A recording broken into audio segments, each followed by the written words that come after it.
رفتم به طبیب جان، گفتم که ببین دستم، هم بیدل و بیمارم، هم عاشق و سرمستم.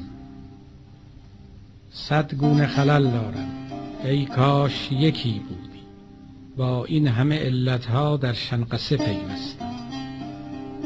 گفتا که نه تو مردی، گفتم که بلی، اما چون بوی تو ام آمد از گور برون جستم.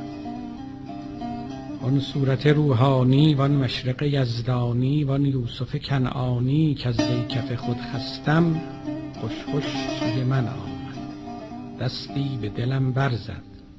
گفتا ز چه دستی تو؟ گفتم که از این دستم. چون عربده می کردم در داد می و خوردم، افروخت رخ زردم از عربده وارستم. پس جامه برون کردم، مستانه جنون کردم، در حلقه آن مستان در میمنه بنشستم. 100 جام بنوشیدم، 100 گونه بجوشیدم، 100 کاسه بریزیدم، 100 کوزه دراشکستم. گوساله زرین را آن قوم پرستیده، گوساله گرگینم گر عشق بنپرستم.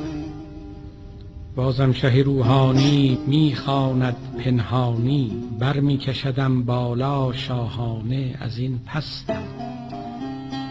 پابست توام جانا، سرمست توام جانا، در دست توام جانا گر تیرم و گر شستم. چست توام ار چستم، مست توام ار مستم، پست توام ار پستم، هست توام ار هستم.